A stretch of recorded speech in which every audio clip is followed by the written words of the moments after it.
আজান চলাকালীন সময়ে কি সাহারি খাওয়া যাবে, কিংবা আপনার খাওয়া প্রায় শেষ পর্যায়ে, তখন আজান দিয়ে দিলে সেক্ষেত্রে কি আপনাকে খাওয়া ছেড়ে রোজার নিয়ত করতে হবে? এ সময় ঠিক আপনাকে কি করতে হবে? আপনি কি খাওয়াটা চালিয়ে যাবেন নাকি খাওয়াটা বাদ দিবেন? এই প্রশ্নের উত্তর অনেকেরই অজানা। অনেকেই আছে আজান হওয়া মাত্রই খাওয়া বন্ধ করে দেয়, আবার অনেকে আছে আজান শেষ হওয়া অবধি খেয়েই চলে। তবে এক্ষেত্রে কি করতে হবে? খাওয়াটা কি তৎক্ষণাৎ বাদ দিতে হবে নাকি প্লেটে থাকা অবশিষ্ট খাবারগুলো নষ্ট না করে খেয়ে ফেলতে হবে? এমতো অবস্থায় আপনি পড়লে আপনি কি করবেন? প্রিয় দর্শক, উক্ত এই প্রশ্নটির উত্তর আমাদের মধ্যে লাখো মুসল্লির কাছেই অস্পষ্ট।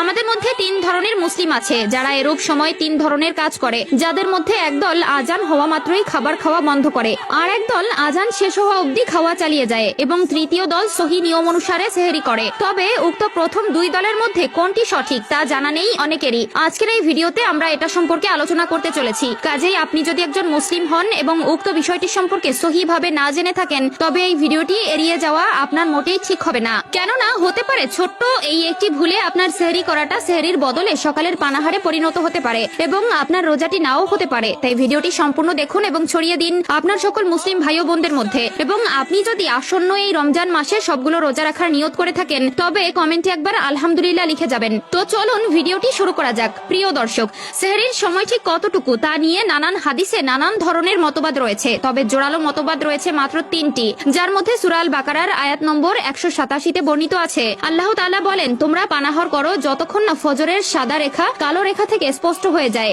এই আয়াতের অর্থ হলো ফজরের সময় প্রবেশ করার আগ পর্যন্ত সেহরি খাওয়া বৈধ।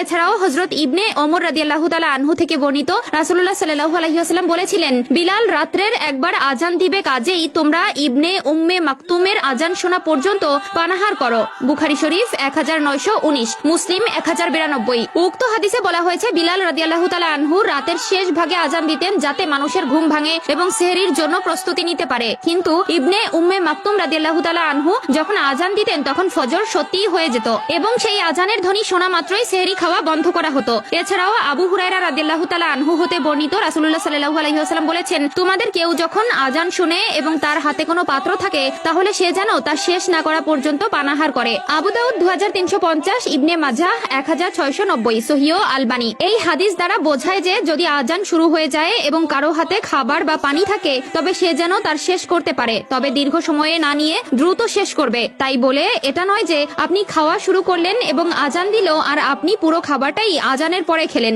এই হাদিসের বর্ণনায় আসে, আজান শোনার পর যদি সামান্য কিছু খাবার বাকি থাকে, সেই খাবারটি নষ্ট না করে খেয়ে ফেলা যায়। তবে উক্ত সকল হাদিসের সারসংক্ষেপ অনুযায়ী এটা স্পষ্ট হয়ে যায় যে ফজরের সময় প্রবেশ করার আগ পর্যন্ত সেহরি খাওয়া বৈধ।